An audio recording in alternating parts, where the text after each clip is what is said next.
کل بات آئی تھی نبی صلی اللہ علیہ وسلم مکہ مکرمہ سے جھگڑوں کو مٹانے کے لیے حجر اسود کو کس طرح رکھا۔ آج کعبۃ اللہ کی تعمیر حلال مال سے، قریش نے یہ فیصلہ کیا کہ بیت اللہ کی تعمیر میں صرف حلال مال کا استعمال ہو، چنانچہ سود کی رقم اور ناحق لیا ہوا مال وغیرہ استعمال نہ کرنے کا عہد کیا۔ کعبے کی نئی تعمیر کے لیے پرانی عمارت کو ڈھا دینا ضروری تھا، لیکن کسی میں یہ ہمت نہیں تھی کہ کعبے کو ڈھایا جائے۔ سب ڈر رہے تھے کہ کعبے کو منہدم کرنے کی صورت میں کوئی آفت نہ آ جائے۔ بالآخر ولید بن مغیرہ مخزومی نے کعبے کو منہدم کرنے کا آغاز کیا۔ جب قریش نے دیکھا کہ ولید پر کوئی آفت نہیں آئی تو باقی لوگوں نے بھی ڈھانا شروع کیا۔ پھر کعبے کی تعمیر کا آغاز ہوا۔ معاہدے کے مطابق حلال مال سے کعبے کی تعمیر کی گئی۔ جب قریش کے پاس حلال مال کی کمی پڑ گئی تو شمال کی جانب کعبے کی لمبائی تقریباً 6 ہاتھ کم کر دی۔ یہی ٹکڑا حتیم کہلاتا ہے۔ قریش نے کعبے کا دروازہ زمین سے خاصاً بلند کر دیا تاکہ اس میں وہی شخص داخل ہو سکے جسے وہ اجازت دیں۔ اب خانہ کعبہ کی بلندی 15 میٹر ہے اور حجر اسود مطاف کی زمین سے 1.5 میٹر کی بلندی پر ہے۔ جب کعبۃ اللہ کو بنانے کا ارادہ کر لیے تو سب نے معاہدہ کیا کہ کعبۃ اللہ بنانے کے واسطے ہمیں حلال مال لگیں گے، حرام مال سے بالکل ہمیں کعبے کو پاک رکھیں گے، سود کی رقم نہیں لیں گے، ناحق کسی کا لیا ہوا مال کعبے کی تعمیر کے لیے نہیں لگائیں گے، ایسا وعدہ ہوا۔ تو اب نوا بنانے کے واسطے پرانے کو گرانا پڑتا۔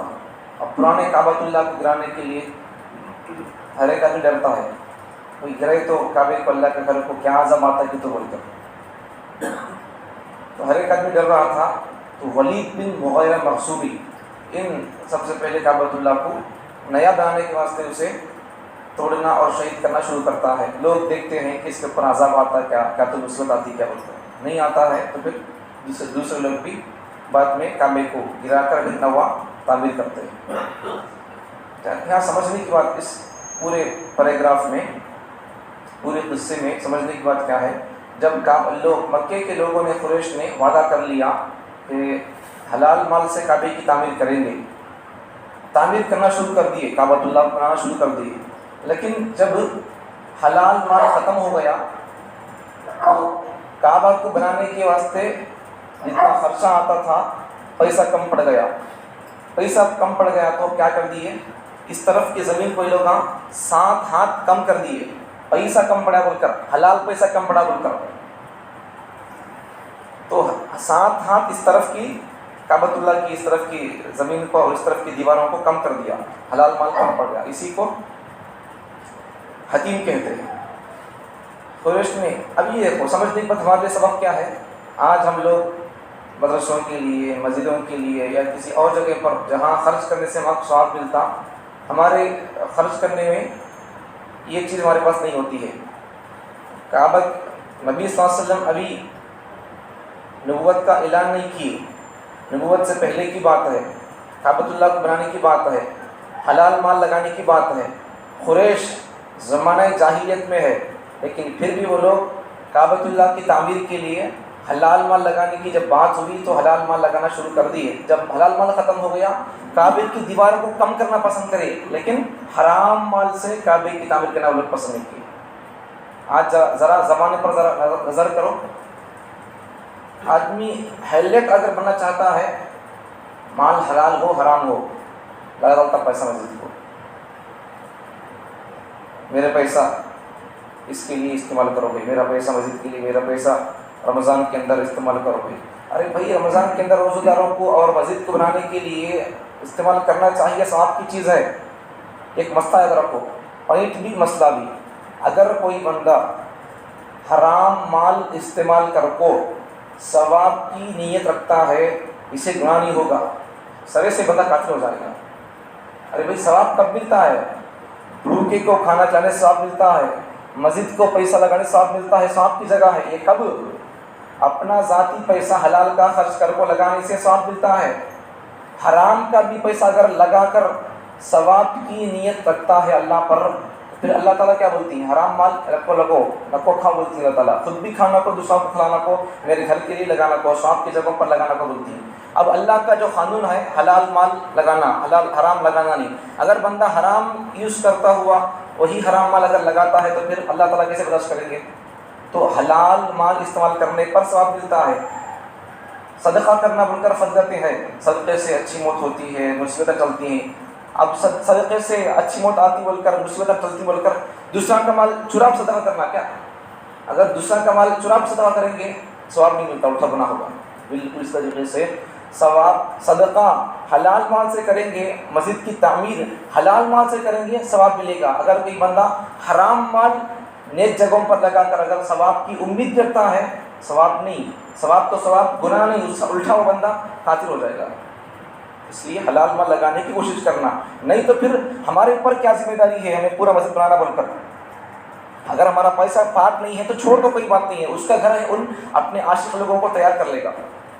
اگر اس کے مذہب میں نہیں ہے تو پھر اللہ تعالیٰ نیک لوگوں کو پیدا کرے گا، پھر اس کے چاہنے والے لوگوں کو وہ پھر پیدا ہوں گے اور وہ تیار ہوں گے تو پھر اللہ تعالیٰ ان کے دلوں میں اللہ تعالیٰ یہ بات ڈال دے گا، اپنے گھر کا وہ تعمیر اللہ کرا لے گا. لیکن ہمیں حرام مال نیک جگہوں پر لگانا نہیں. اگر لگائیں گے تو پھر نقصان ہوگا، ایمان بھی جا سکتا ہے اگر ثواب نیت رکھیں گے تو. یہ ہماری سمجھنے کی سبق کی بات ہے. آج دیکھو یہی حال ہے آج کل ہمارا.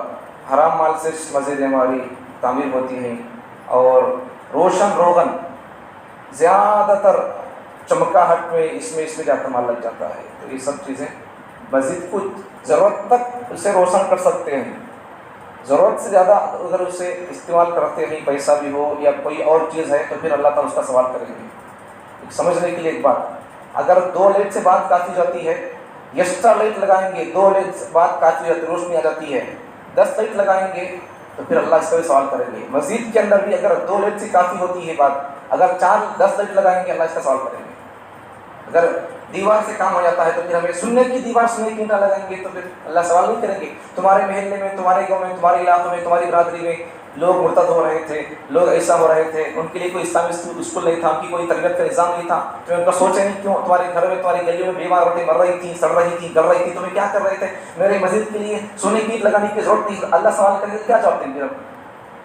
ہم آج مسلمان لوگ جو دستے سے کام ہوتی دین کے اسے ہم دین سمجھتے ہیں، اس قسم کے جو سسٹم اور کام ہوتے ہیں ویسے دین نہیں سمجھتے. ٹھیک ہے، سمجھنے کی کوشش کریں اسے. تو مسجد کی تعمیر ہونا لیکن سادی ہو، سیدھی سادی ہو، اور اس کے اندر زیادہ روغن روشن اور اس کے اندر زیادہ فضول اسراف نہ ہو. اللہ تعالیٰ اللہ کا گھر بھی اگر ایکسٹرا اگر اسے روشن کیا جائے گا، آرائش کی جائے گی دلہن کی طرح، تو پھر اللہ تعالیٰ اس کا بھی سوال اللہ کر دیں گے. اللہ تعالیٰ ہم تمام کو حلال مال اچھی جگہوں پر لگانے کی توفیق عطا فرمائے، حرام مال سے امت مسلمہ کی حفاظت فرمائے.